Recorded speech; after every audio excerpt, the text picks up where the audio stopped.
दीपिका माहेश्वरी जी भोपाल से। राधे राधे महाराज जी। महाराज जी, आपने प्रवचन में बताया था कि संसार में जितने भी महापुरुष हुए हैं जिनका जीवन बदला है वो प्रतिकूलताओं का सामना करते हुए या उनका दर्शन करने से ही बदला है, परंतु मेरे गृहस्थ जीवन में भक्ति की सारी अनुकूलताएं हैं, तो क्या मुझे इस जीवन में भगवत प्राप्ति नहीं होगी महाराज जी? अनुकूलता का भोग न करो। अगर अनुकूलता को भोग करोगे तो भक्त कैसे? अनुकूलता का भोग नहीं। हमारे पास अनुकूलता ये ठाकुर जी की सेवा के लिए, पति पुत्र परिवार सब सही है, खूब खान पान की व्यवस्था है, तो खूब ठाकुर सेवा करो, संत सेवा करो, गरीबों की सेवा करो, बीमारों की सेवा करो, परिवार की सेवा करो, नाम जप करो।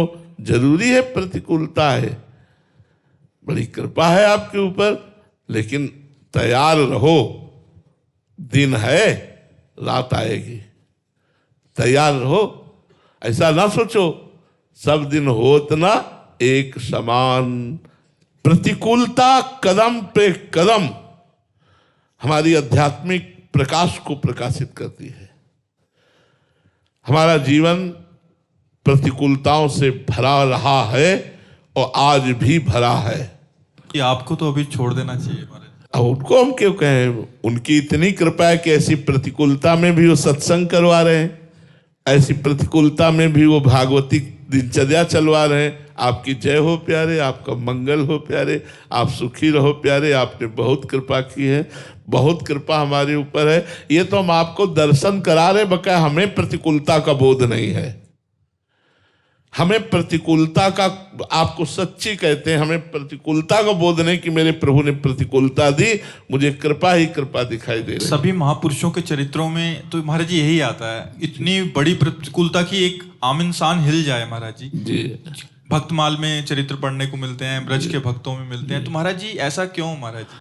साधकों के साथ तो ठीक है कि उसको तपाया जाता है, पर सिद्धावस्था में भी महाराज जी ऐसा? मुख्य बात यह रहती है कि उनके अनंत जन्मों का हिसाब किताब बराबर होना है। अब उनका आखिरी जन्म है और देह से उनका कोई संबंध रह नहीं जाता, तो फटाफट देह में प्रतिकूलता के ऊपर प्रतिकूलता दे दे करके अनंत जन्मों का हिसाब ठाकुर जी निकाल देते हैं और वो भगवान के धाम को चला जाता है। अगर हम अपने जन्म कर्मों को भोगें तो करोड़ों जन्म ले तो भी नहीं भोग पाएंगे, तो भगवान इसी जन्म में थोड़ा थोड़ा भुगता करके सब पावन करके, इसलिए बड़े बड़े महात्माओं को बड़े बड़े रोग, बड़ी बड़ी समस्या, बड़ा बड़ा दुख, वो सब पवित्र करके भगवान बुला लेते हैं। उनके सानिध्य में जो आते हैं वो तो मजे में हो जाते हैं। हाँ, स्वामी रामदास, कृष्ण परमहंस जी, विवेकानंद जी महाराज, महाराज जी उनके सानिध्यता में इतना सुख है। हाँ, उनके संकल्प में इतना दम है। वो मम भक्ति तो भोनम पुनात, लोक के लोक को पावन कर सकता है, दूसरों के रोगों को ऐसे नष्ट कर सकता है संकल्प से, लेकिन वो अपने जुकाम को भी नहीं ठीक कर पाएगा, क्योंकि वो ऐसे है। अपने लिए नहीं, अपने शरीर में सारी पीड़ा, सारे दुख, सारे भाव, और दूसरे के दुख की संभावना मात्र लगी कि दुख है, वो जान नहीं पाएगा, उसके दुख को अपने ऊपर ले लिया, वो समझ भी नहीं पाएगा। सब अगर समझ जाए तो फिर और उनके लिए बिक जाए कि हमारे को इतना प्यार करते हैं, समझने ही नहीं देते संत महापुरुष। और दूसरे के प्रारब्ध को लेकर अपने शरीर में भोग करके, अपने शरीर के प्रारब्ध को भोग करके और भगवान के धाम को जाते हैं। इसलिए संतों को सब कोई नमन करता है कि वो दूसरों के पापों का नाश करते हैं, दूसरों के प्रारब्ध को स्वयं भोगते हैं और भगवान को रिझा करके, भगवान के यश का गान करके, भगवान में परम तृप्त होते हुए, आनंदित होते हुए शरीर छोड़ते हैं। महाराज जी इसमें एक, जैसे महाराज जी महापुरुष जन के जो सानिध्य में रहते हैं, जो उनके आगे कोई उनके कष्ट आए सामने किसी शरणागत के यहाँ, तो वो महापुरुष इतने कृपालु हैं कि उनका समाधान कर देते हैं, अगर वो भी सही नहीं है तो। हाँ महाराज जी, वैसे ही ठाकुर जी के सानिध्यता का अनुभव करते हैं वो महापुरुष, तो ठाकुर जी महाराज जी, तो ठाकुर जी अंदर बैठ के देख रहे हैं ना, उसके मन को अपने आनंद में डुबो देते हैं और तन को भोग दे देते हैं।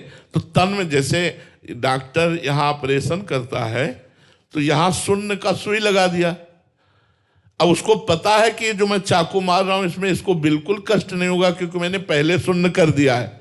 ऐसे ही भगवान अपने भक्त की इतनी ऊंचाई मन की कर देते हैं आनंद में कि भगवान को पता है कि मैं इसका ये दर्द दूंगा तो ये दर्द इसे परेशान नहीं करेगा, क्योंकि इसके मन को पहले से आनंद रूपी इंजेक्शन लगा चुके हैं। अब वो आनंद में मस्त है, दर्द है तो क्या है, कोई परेशानी नहीं। तो भगवान सर्वज्ञ है ना, ऐसा कष्ट नहीं देते जिसमें भक्त विकल होकर भगवान को भूल जाए, ऐसा तो नहीं देते। मतलब उनकी चिंतन की वृत्ति हमेशा बनी रहती है। हाँ, आनंद में बनी रहती, सब में रहती, आनंद में बनी रहती है।